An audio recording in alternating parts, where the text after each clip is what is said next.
Hi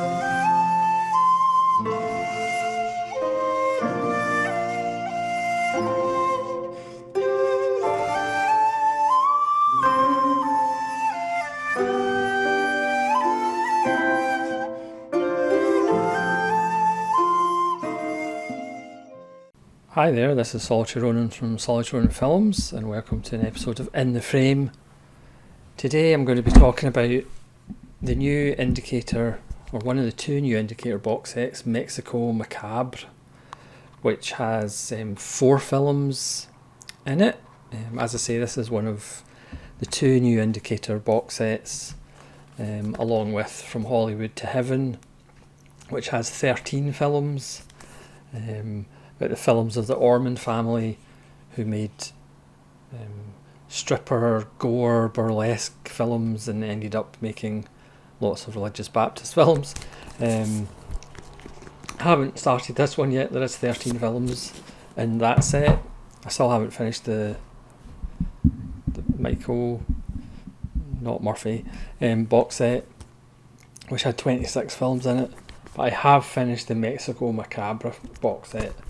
And I do hope that Indicator do more of these, because I could watch these all day, just like film noir. This set has already probably rocketed into my top 12 Indicator box sets. It's just so wonderful. You get art cards, you get this wonderful 100-page lovely book. As usual, lots of lovely writing and lots of lovely images. I'm not going to show too many of the images, I don't want to give anything away. This is a fabulous booklet, and all these films are absolutely wonderful. It's by number 381, 382, 383 and 384. We have Misterios de Ultratumba, or Black Pit of Dr. M. The actual Mexican titles are probably better than the actual English ones. Then we've got The Witch's Mirror, or El Espejo de la Bruja. We have The Brainiac, which is a fairly naff title. Much better, El Baron del Terror. And finally The Curse of the Crying Woman, or La Maldición de la Llorona. So these films are all from the Alameda Films Vault. It's another great thing that this set does. There's lots of history lessons out the Mexican film industry, a bit like the Italian film industry, as far as they went through a period where they would make genre films, lots of westerns, lots of horror films, things like that. So this is 1959 to 1963. But again, they made so many films, so I'm hoping Indicator release more of these box sets, because they are just wonderful. Again, I don't know about the status of this set, but I think when it gets out and people realise how much fun these films are and how good these films are, I think this box set is going to go out of print. Plus, technically horror titles, regardless of the label, do tend to go out of print quite quickly. So I would, I'm obviously not paid by Indicator or anything, I probably would recommend that you pick up this box set as quickly as you can. We'll start with Misterios de la Ultratumba, or Black Pit of Dr. M. This is absolutely fantastic. This is my favourite one, but they're all absolutely wonderful. But this is my favourite. Made in 1959. It's 82 minutes long, directed by Fernando Mendes. And this has so many wonderful little ideas in it.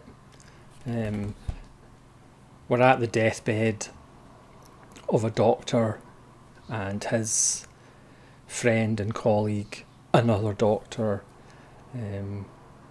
is telling him, you have to hold up your end of the bargain. You have to hold up your end of the bargain. and the Doctor dies, and the Doctor goes into another room and starts pacing up and down, and the third Doctor, there's lots of Doctors, says, what were you talking about with that agreement, that pact that you made? And the Doctor says, well, we made an agreement. When he would die, he would somehow find a way to see if I could go into the realm of death and see what it's like.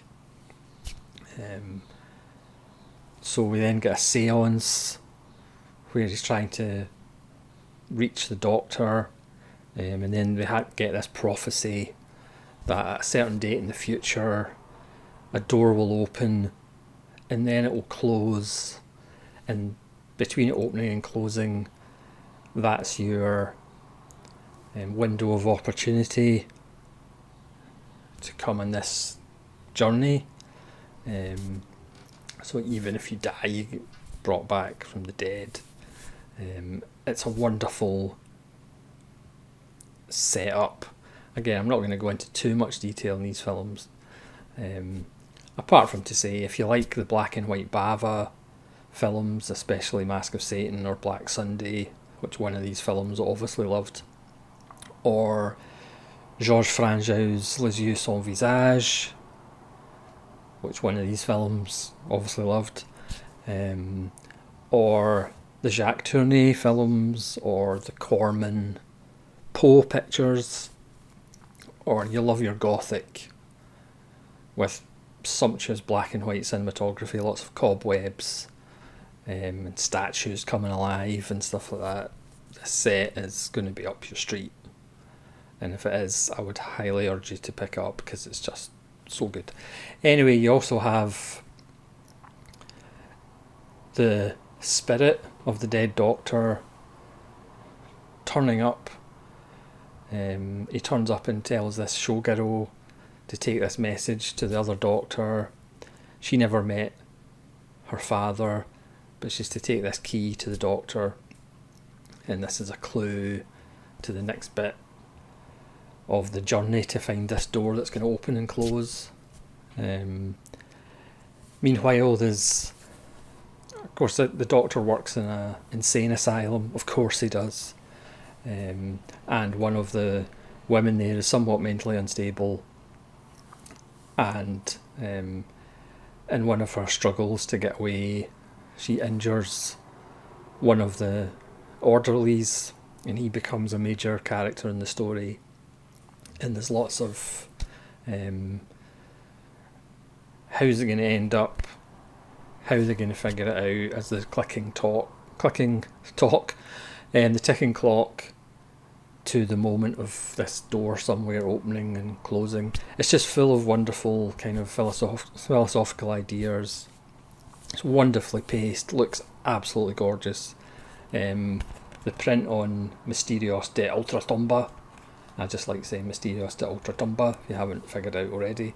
It's just so good, and it starts the set off with a crash bang and a wallop. But the set never really peters out. It's that good. But I would say the Black Pit of Dr. M is probably my favourite. But then we're followed up by The Witch's Mirror, El Espejo de la Bruja, which is almost just as good. I mean, I should say, talk about the extras. There's commentaries on all these from Mexican horror experts. This one, Abraham Castillo Flores from 2023. There's a Preserving a Legacy from 2023. Daniel Burnham Ripstein discusses the history of Mexico's celebrated Alameda films and reflects on his relationship with his grandfather, the legendary producer and company founder Alfredo Ripstein, who also made a vital contribution to the preservation of Mexican cinema heritage. So you get all this Mexican cinema history as well, if you are, like most of us, interested in the history of cinema as well. And you get The Black Pit of Dr. Mendez, a 2023 piece by Eduardo de la Vega Alfero, who does extras on all these discs talking about the directors, in this case Fernando Mendes, and gives them background and their career overview, which is excellent. So you get a lot of Mexican cinema history and a look at the actors and directors featured in these films. So as I say, the set is absolutely wonderful. So for example, we have Rosita Arenas, who's in 2 of these films. Abel Salazar, who's a big actor, he's in 2 of them. But let's talk about The Witch's Mirror, which is about a witch whose goddaughter. It's kind of ironic that she's trying to look after her goddaughter, but she's asking Satan to help her out.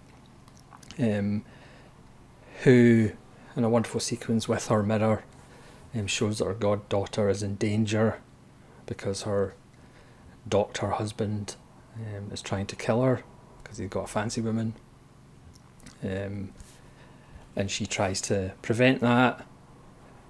But if you know anything about gothic thrillers, that might not necessarily be successful. And the rest of the film is about the punishment of the doctor, which ends in the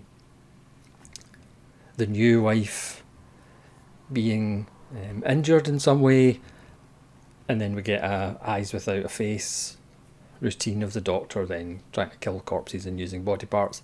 There's just so many wonderful elements in this.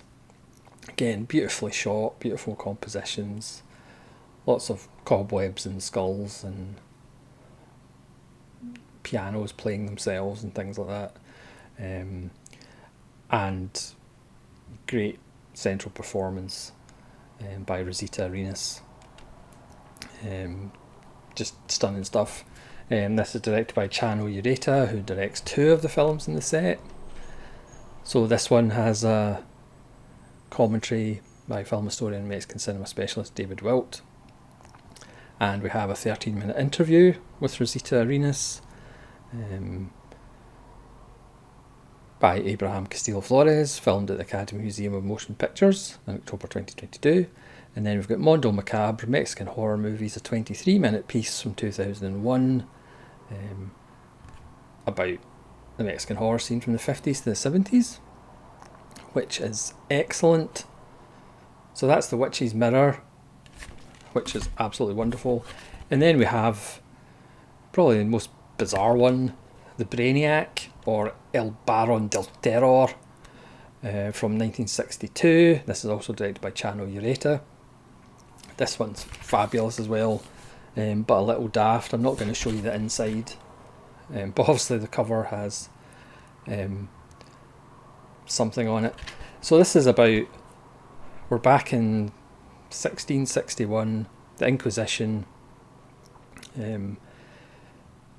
is trying to get a confession from this baron, played by Abel Salazar. Gives a wonderful central performance.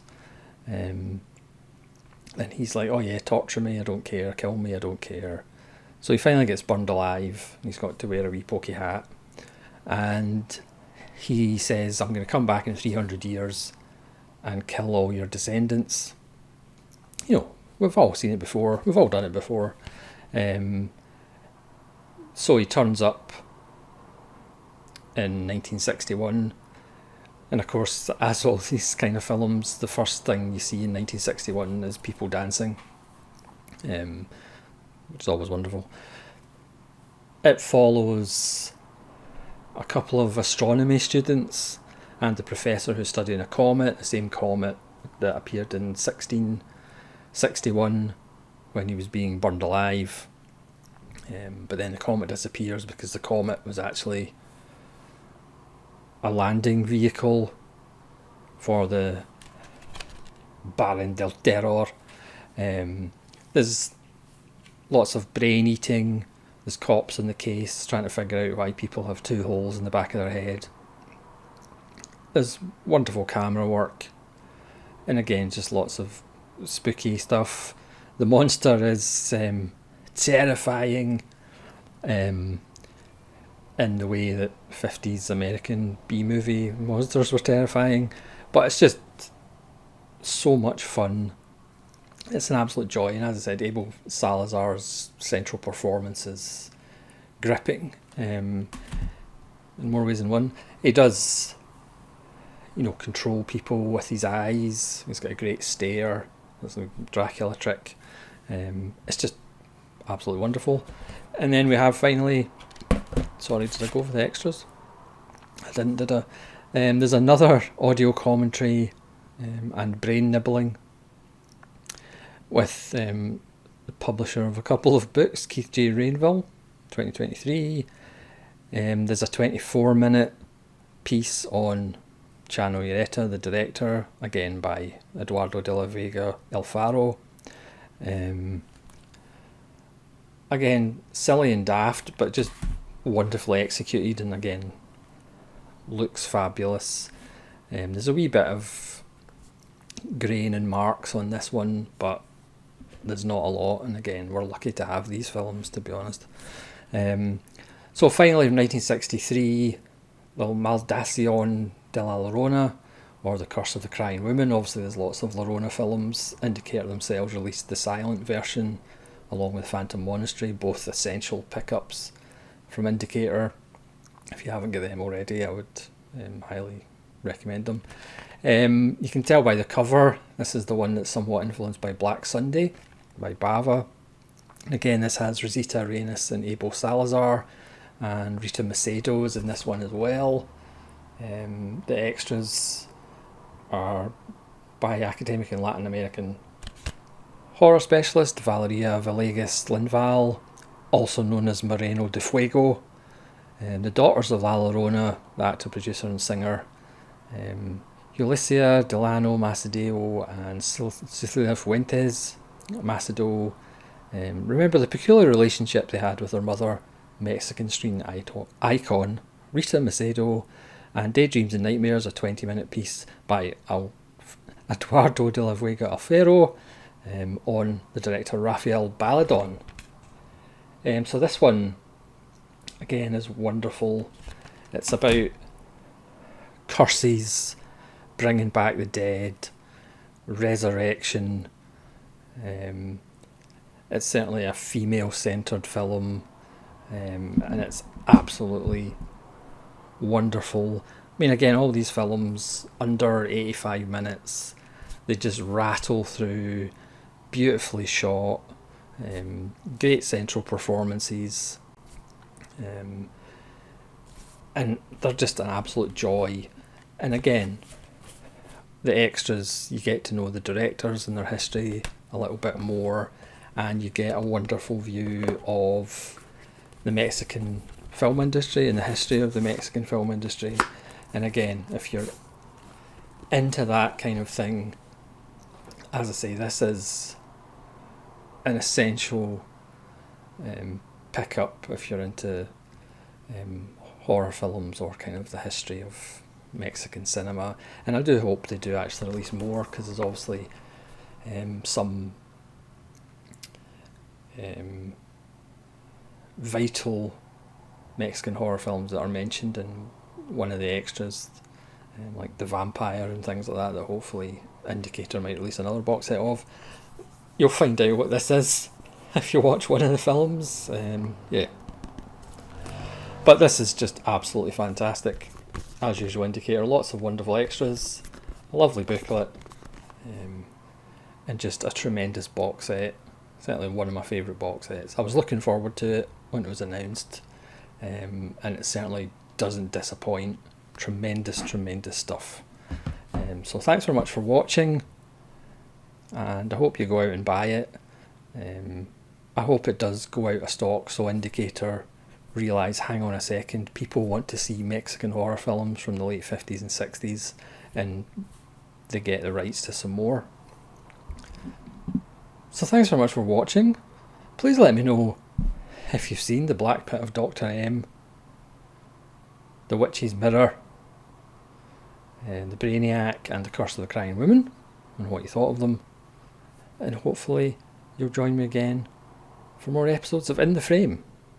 This is Saul Ronan from from Solid Children Films, saying farewell.